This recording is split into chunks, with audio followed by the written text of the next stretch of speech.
welcome. Thank you. It's a real pleasure to have a footballer of your credentials with us today. And I don't think I'm over-egging it when I say one of the iconic players of our time. And watching that video, laying out your glittering career before you, how do you feel when you see that? I'm just reminded of a quote by a man that you know quite well, Arsene Wenger, who described you as the greatest striker ever, the Michael Jordan of football. Oh, I don't know about that. Humble. That's a big one. Did he say I was a pain in the neck also in the quote? No, he didn't. But no, first and foremost, hi everyone, sorry. But when I look at this is, nothing is impossible, that's what I think of. But nothing is impossible, obviously, because you have a group around you that makes it possible for you. That's what I think of. At the beginning of my career, you tend to think about the I in the process because you need to make your way in a group sometime that was already formed, and you need to have an impact. So, and to try to find out who you can be and what player you can be. And then at the end of the career and throughout the career, you start to understand that without your mates, you're no one. So when I look at this, although the pictures and they were my goals and stuff like that, but it reminds me of the whole process of it and how you can achieve stuff when everyone kind of trusts each other. And there's something that's not, it's almost kind of a thing that people do not do anymore, especially in a group. Being honest with each other it's very key. Having arguments also is very key. It's healthy as long as it is for the cause of the group, which means winning and getting trophies. So that's what I think of when I see that. It's interesting. I've seen interviews with you before where you've said, if a player scores a goal for their team, but the team doesn't go on to win, those goals should be discounted? Yeah. That's incredible. So point? It's nothing about personal success? Well, it's something that you can share when you're done. I kind of bother my kids with that now, with the goals that I used to score and stuff like that. But I think for me, one of the most important things is, did it matter in the game? Did it matter in the game? Sorry, that's what you're there for. You're there to score goals and win the game. I wasn't interested at the end of the game of if we lost a game and I was going to say, at least, I scored 2. No, I scored 2. They need to mean something in the game. And if it didn't mean anything, then even when, fairness, I did score goals and we won, I wasn't always happy. Or shall I say satisfied. But yes, it's discounted. I went a bit too far, but it's an image that I always say that, and you scored 2, you lost 4-2. What's the big deal out of that? Incredible. Might sound harsh, sorry, but keep you on your toes. You're clearly a perfectionist then. Well, I think, I don't know if everyone is, but I say that you showed something yesterday, that doesn't mean it's going to be the same on the day after. And so I always see it as it's a new race the day after. We're all on the same starting point. Let's see who's going to win that race again today. So I don't live in the past, although you need the past to be present in the future. That's what I always say. But the present is actually the moment that we're living right now. So I was trying to live at that particular moment. And the only time you can go back and start to think about what you've done is when it's done. Now I can. That's what I said to you. I bother my kids with it. But at the time that you're active, you need to think about what's coming next. So let's just take it back then to when you were a young child. Did you, perhaps, as I understand it, you used to play in your cousin's bedroom with a tennis ball, yes, kicking the tennis ball around the bedroom when you were just 5, 6 years old.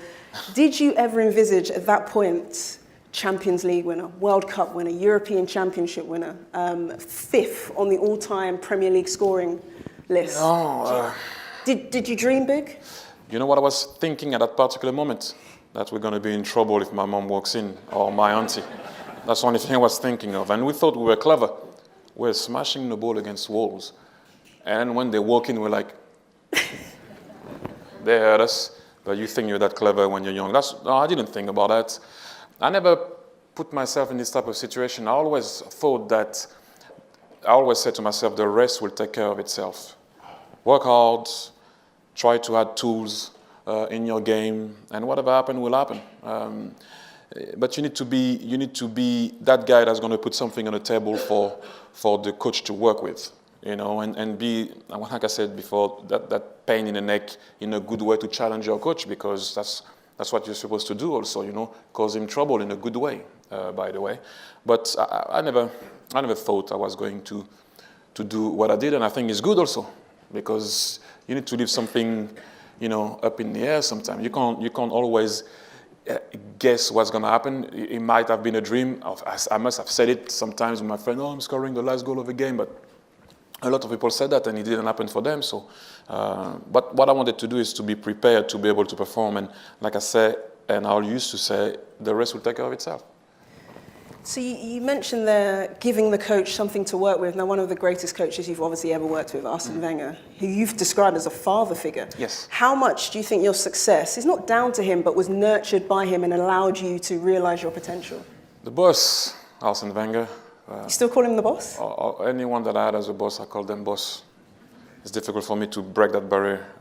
That will be the same way until I die. But that's only me. But the boss had an impact on me mentally. So he unlocked some doors that were locked for me and showed me the way and made me understand the player that I could be.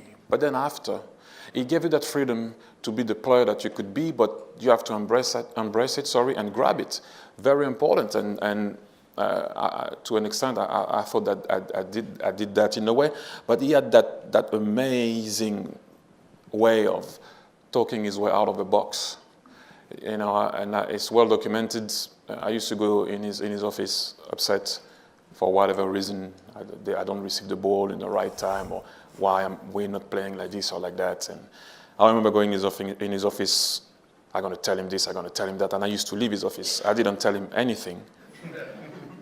And he told me what he wanted to tell me, and I closed the door. I'm like, hang on a minute. And I used to leave the room with a smile, not worrying about what I worried before, and being happy with what's coming next. He had that impact on people where I think at one point a boss also, people always talk about what's happening on the field, but a boss needs to have also the quality to get you mentally and unlock that and trigger your brain. It's very important, because you have a lot of coaches. I can tell you, I can make you stronger, I can make you bigger, might work on your work tactically, but not a lot of coaches can say, I'm gonna make you smarter.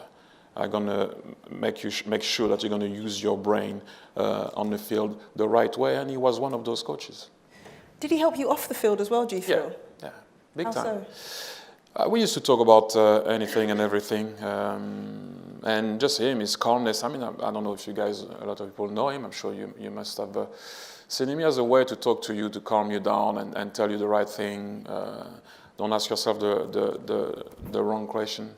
That's also something that helped me a lot in the game. I used to try to put the fault on others before when I was a player, and I started to think, how can I move and help those guys in function of how they play?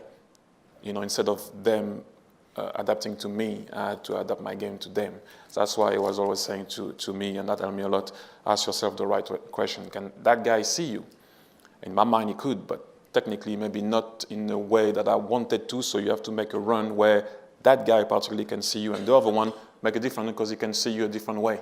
And you start to play in function of who you are, who you have around, and that's down to him. Again, he unlocked that door that I started to start to play with. That guy, I'm going to move like this. These guys, I need to drop because his head is never up. Whatever it was in my mind, I started to understand the movement I needed to make in function of who had the ball. You described yourself as a pain in the neck, and I know that when you were a player and you did interviews, you had a question that you didn't like, you would tell the journalist. Understandable. If a colleague on the pitch did something that you didn't like, you would have the confidence to tell them. Did that come from Arsene Wenger as well, or is that something that's always been within you? Have you always been quite a resolute character? I understood early in my career that we're here for the cause. We're not here to be friends or go out or whatever it was or be nice. We're here to win. That's one of the most important things, and you need to do anything in order, because it's like if I see you and you're about to do something, and I was, by the way, expecting the same for me. I wanted you to tell me if I'm not I wasn't being all right on the day or not putting 100% in the game, because that would have woke me up, and you need that at times. And so that's how I was. But it was always for the good of the game and for the team.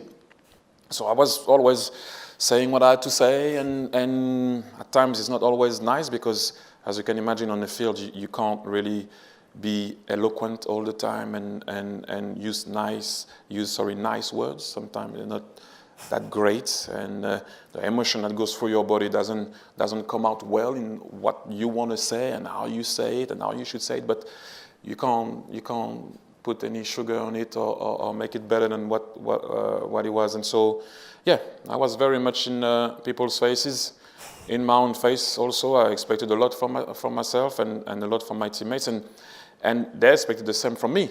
That is why I did find myself in teams where we more often than not ended up winning something at the end of the season, because we had that all together within the dressing room. Yeah, you won a fair few things, didn't you? With the team, yes, it's very important. Like I said to you, you need to have guys around that gonna understand what you're all about, understand your brain, understand that sometimes you might lose it, but it's for the good of the team. And the guys that I played with understood that, and like I said to you, I understood them too. Thierry, who are some of the greatest players you played with? Oof. Dennis Bergkamp has to be one, doesn't he? Well, I can name a lot, because I had the opportunity to play with a lot of great players, and Lionel Messi, Ronaldinho,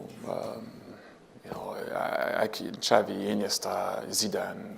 But I played with some guys that I will not even qualify as human in terms of, we're talking football, obviously, with all due respect, we're talking football, because Lionel Messi is not human for me. What he does is not normal. Really not normal.